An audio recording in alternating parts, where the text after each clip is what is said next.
Okay, so thank you all for joining me for the virtual office hours today. Um, as we get started, as usual, are there any questions that you have that I should make sure I address during the session? If you could talk about the learner biography just a little bit. I don't have any specific questions. It's just I've just started it, so just expectations maybe. Yeah, okay. Deanna? Okay, just generally. All right. So yes, so this was supposed to be, I thought this would be a short session where I would go over the requirements for the learner autobiography assignment, since that is due at the end of the week. This is the first big paper that you are writing for this particular course, and I want to make sure that we go through everything so you don't miss anything, because there are a lot of little nuances over there, and the points, the rubric itself addresses all of those little things, and you want to be sure you don't miss them. Okay, so what I'm gonna do is to share my screen, because I do have the assignment pulled up, and I'll kind of highlight things as I go along. Okay, so the concept behind the learner autobiography is to basically self-reflect on yourselves as an adult learner. What is it that has made a big impact on you as a learner? Why has it made that impact? And you're going to take a theoretical perspective of it. And so why are we doing this? Remember, when we teach, we inevitably draw from our personal experiences. So things that haven't worked for you, you will avoid. Things that you have liked, you will tend to use those. But you need to come from a more informed research perspective as you finish your master's. And so this particular assignment is to help you sit and think about what has motivated you as an adult learner. And as you're studying that, you're also going to be then thinking about, if this is me, then how are other people reacting to this? And if this is my style, how am I going to interact with other people as well? Now, this is not something completely out of the blue. In the last assignments and the discussions, right, remember you were writing about which theory resonated with you and why. And you all drew from your personal experiences, right? When you were talking about affirmation bias, you were talking about why that made sense to you, and you were drawing from personal experiences. So the same thing is going to happen here as well, going to draw from your personal experiences. If you've already used the example in your discussion board, it is fine. You can reuse it, it doesn't matter, but it has to be personal and self, your personal learning experience. Because I know in some of the discussion posts, some of you were talking about colleagues and other people you had seen, and you were like, oh, that's what was happening then. So no, not other people, just yourself. The other part of it is, remember, in this course, we're also looking at the concept of storytelling and how that creates connections with our learners and being inclusive. And this is a way for you to tell your story as well. One thing to keep in mind, and the big one, is it has to be an adult learning experience. Okay. And in this particular paper, you're looking for 3 experiences that made an impact on you. So personally, I can tell you it would take me time to sit and think about which 3 experiences really jumped out at me and why did that make such an impact on me. It takes time, and yet it doesn't, right? Because when you actually sit and consciously think about it, there will be these flashes in your mind of these instances that come to you, right? Of, oh, and you're reminded of this. And then what you need to do now is to sit back and think, why is that particular experience jumping to my mind? What's happening over there? What is resonating with me? So you're thinking about those things. So in this paper, you have to have 3 chapters and 1 central theme or metaphor. Okay. So 3 chapters basically means 3 experiences connected together in some way. And if you have no choice, but you really cannot think of 3 adult learning experiences, then you can draw on one from your childhood, but it is just limited to one. Okay, that's it. If you really want to draw from your childhood, it's just one experience. The other 2 have to be adult experiences. If possible, I would encourage that all 3 chapters are adult learning experiences. Okay. Now, you don't have to think of this chronologically as, oh, this happened when I was there, and then this happened when I was here, and then this happened when I was somewhere else. It doesn't have to follow any timeline. It's just things that made a big impact on you. Now, for example, I can tell you that the thing that flashes in my mind is actually sitting in a master's course at UWM. And the instructor was talking to us about adult learning in the context of migrants. And she had drawn, she was showing us a video about a family and their experiences as they went through. That resonated a lot with me because of the other experiences that I was looking at, the fact that she was using a video rather than just all the readings that we were doing. So what I'll do is I would take that and then look at all the theories that we have in front of us and think about which theory explains this particular experience for me. Which theory has caused me to learn this concept so strongly? And so that's one way of doing it, right? I take my experience and then I'm looking for the theories that help me make sense of this experience. The other way of looking at it is, which you did in your discussion posts, take the theory itself and then think of, is there an experience that can explain this theory for me? Right? So there are 2 ways of doing it, whatever works for you. Just yeah, it doesn't matter how you approach it. The fact is that you need these 3 experiences and theories to explain it. Okay.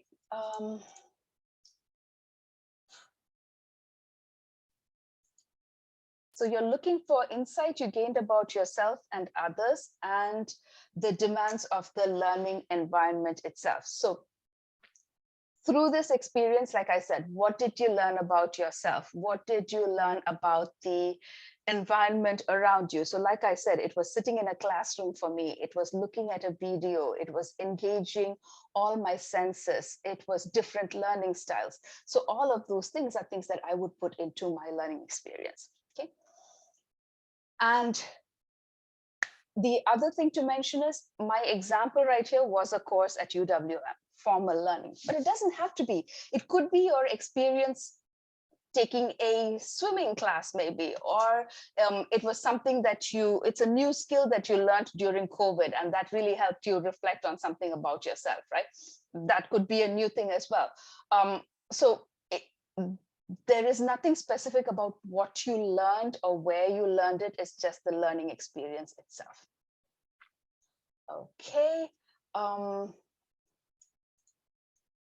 right, so that's the overall concept of the paper. Any questions so far before I get into the nitty-gritty stuff of this? No. Okay. All right. So moving ahead, remember APA style 7th edition. Now, in the last video, I showed you where that APA section is on the, no, I didn't. Okay. I'm going to share my screen. I'm going to stop sharing this and I will share our Canvas site and show you exactly where the APA section is on your Canvas site so that we don't miss this.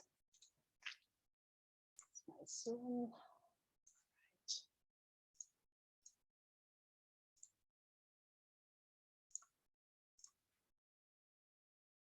Okay, so this is our course site.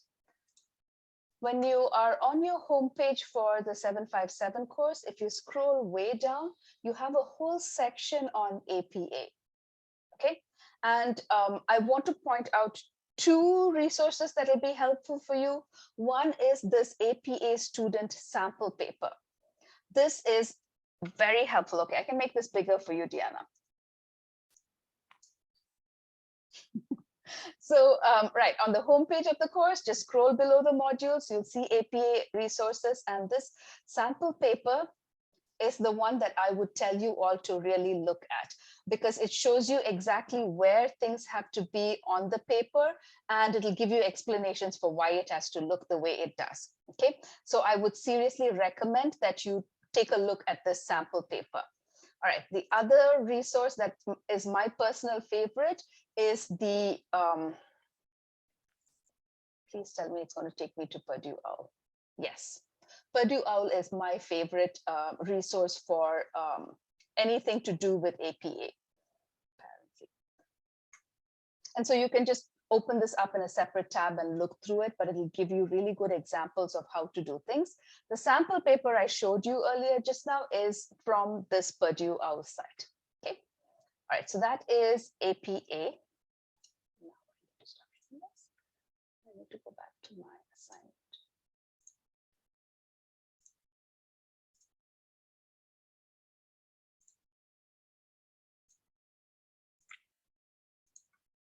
Okay, and since this is a learner autobiography, you need to talk about it in the first person. Okay, and for this particular assignment, you do not need an abstract, so don't bother with an abstract. I mentioned the abstract because APA style usually requires one, but you don't need it for this particular assignment. You have to have a minimum of 5 pages, not to exceed 7 pages. And this is not counting your title page and your references page.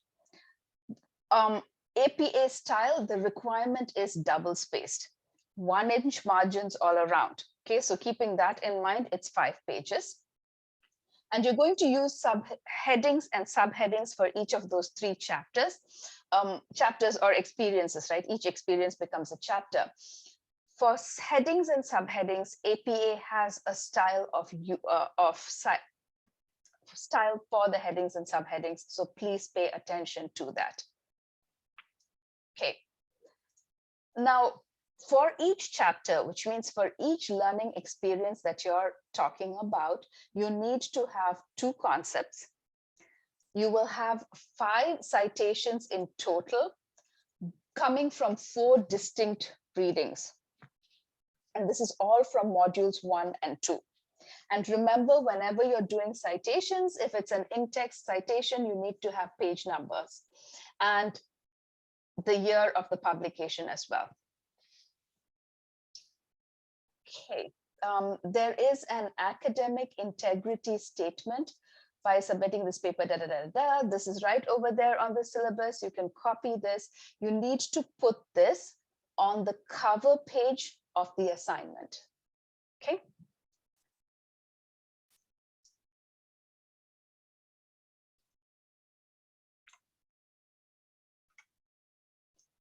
Now, this is your first assignment. And like I said, there are so many small pieces to this. So my job is to read it, make sense of it, and then to give you feedback. And I did this the last time around as well, and I will do it again. If I feel that your paper can use a little extra help or revisions, I will send that back to you and say, hey, do you want to make revisions? But the choice is yours if you want to make the revision or not. I do tend to offer it to you, but that is, again, depending on the situation. Okay. Late, if you think you're going to be late on your assignment, you have to let me know ahead of time. Okay, you cannot submit it late and then give me an excuse. I need to know beforehand. All right. So how are the points distributed? Think about this, 2 theories per chapter. So I'll be looking for 2 theories per chapter. So this particular course I'm taking over from another instructor, and there are reasons why these things are structured this way. So it's very interesting for me to grade this way. This is not generally my style of grading. I'm a little more a freestyle kind of thing, but this is interesting for me. 2 theories per chapter, which means I'm going to sit and count theories for all of your papers.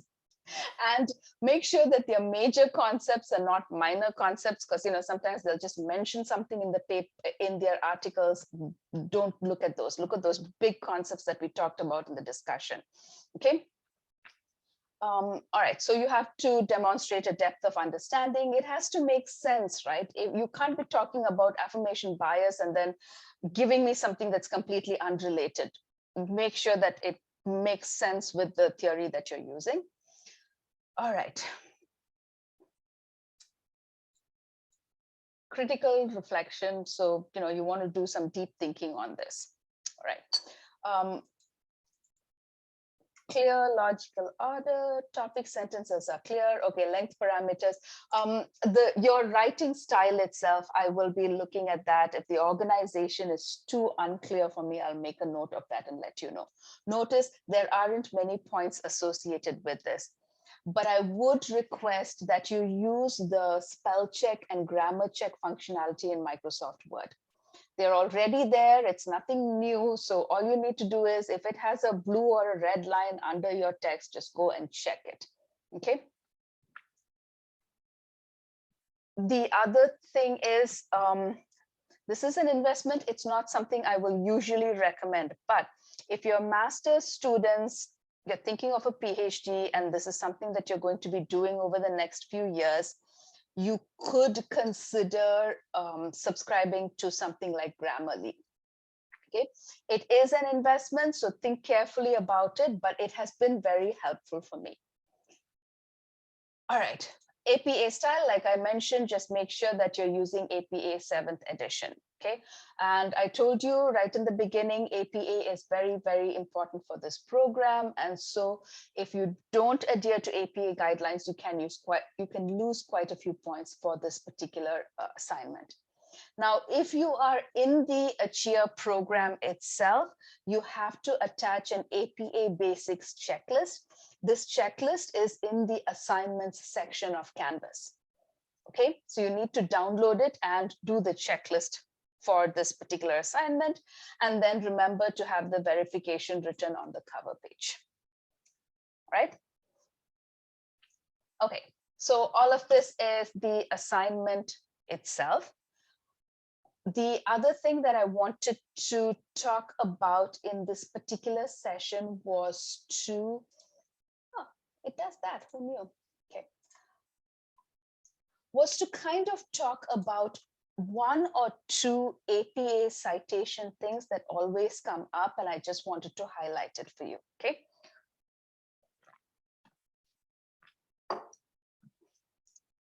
So as an example, let's see this one.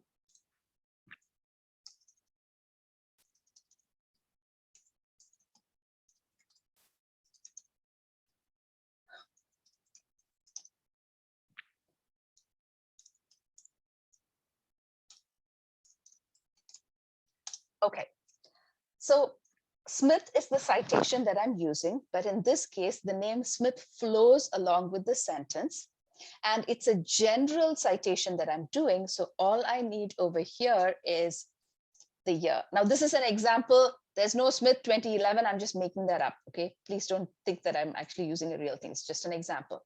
So over here, notice I have the last name of the author and just the year. Now, if this was two people, Smith and something else, Smith and Harry or something, then what happens is okay, where am I? Interesting. Oh, okay, there. No, that doesn't work.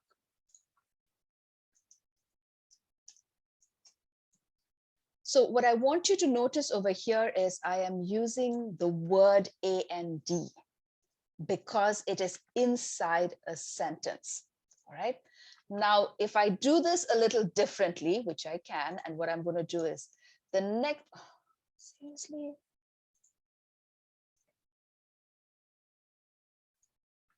Okay.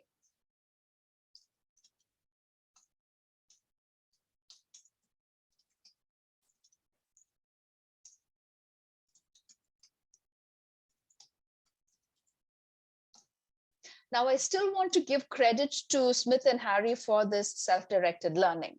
In this instance, what I'm doing is a parenthetical citation. So I would do Smith and. So notice when it is within parenthesis, it becomes an ampersand sign.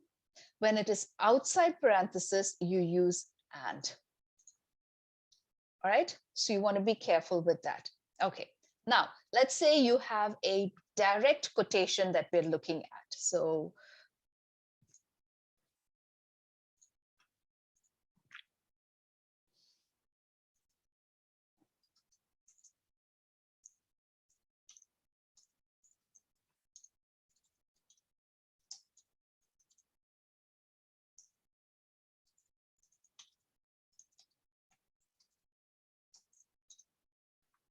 in this instance, I am doing a direct quotation, which means I'm using double quotation marks, okay? And again, I'm just making this up.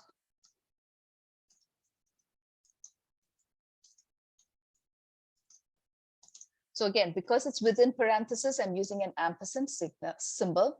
So the names, then the year, and then the page number. Because it is a direct citation, you need a page number. So you're going to say P period, whatever the page number is.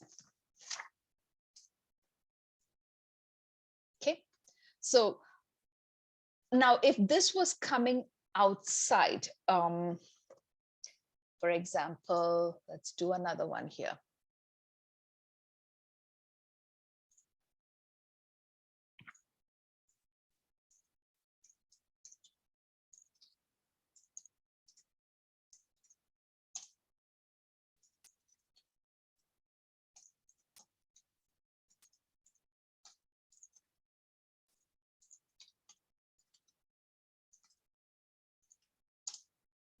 So their name is outside.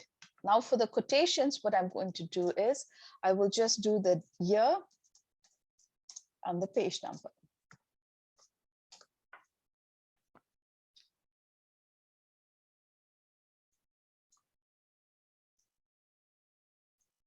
All right. So this is the general in-text citation that you need to keep in mind when you're doing this. For references itself, so this is citations in the text, the other is references. Now, if you go into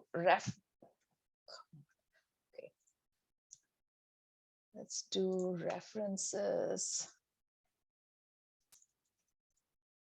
And I'm going to do journal article and book because those are the two big things that you'll usually have. So Sharon Merriam, so it's going to be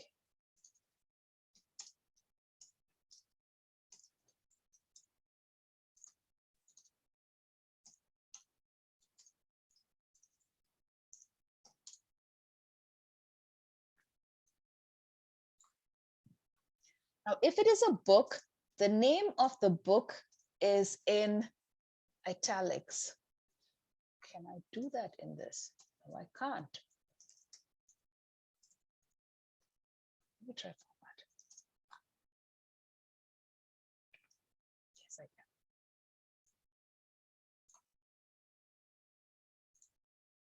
They're not all of it. Okay. Apparently my Zoom has issues with this. It's only the name of the text that will, the name of the book that will be in italics. The rest of it should not be in italics. Zoom doesn't want to do that for me. And then you'll have the name of the publisher. Okay, so this again, for references and all, especially just look at that sample paper and do what they do. That's the easiest thing that I have found to do. Do what the sample paper does and you're pretty fine with it. Okay. All right, so that was all I wanted to show you for this. I'm going to stop sharing my screen. Any questions from the three of you? Otherwise, that's about all I wanted to cover. I wanted to, yep, go ahead. Nope, that's it. I'm good. Oh, on the page, it's just P dot page number, not PG dot? Yes. No G. Okay. Yep, no G, just P dot. For the Go ahead, Deanna. Yeah, for the APA style, if it's multiple pages, is it PP and then a period? Yes. Okay. And then I actually had a question about these meetings. I normally have class on Tuesday nights, so can't often make these. Is there a place to watch these if we're not making this 6 to 7 o'clock time? Are they saved somewhere? I always post them in the announcements. Oh, okay. They don't show up in my Canvas and it won't let me open them. So I didn't know if there was some place like in the Zoom links. Oh, does everyone else have the same issue? I just assumed it was opening up for you all. I'm sorry. I did. I drilled down into something and I managed to open the first one, but I haven't really looked otherwise. But yes, I have the same issue. Mine told me to update my cookies, which I did, to allow cookies and then also allow pop-ups, and it still won't open any of the videos. It tells me it's not able to. Oh, I am so sorry because, okay, I can show you what I'm seeing right now, but thank you for bringing this to my attention, because what I will do today is see if I can find some other way of doing this for you. Okay, because the intention is to be able to share it with you. So definitely. So for me, when I look at it on announcements, right, this is what I see. And then when I click on it, it starts playing for me on Kaltura, which is why I assumed it was working, but no worries about it at all. Thank you so much. Before we went further ahead, what I'll do is instead, I'll probably create a YouTube playlist. So you'll have the older ones as well. And I'll just put those in. And so that should be okay. And again, if you still have issues like this, please do let me know. Thank you so much. I appreciate it. Thanks, Gia. Okay. All right, then.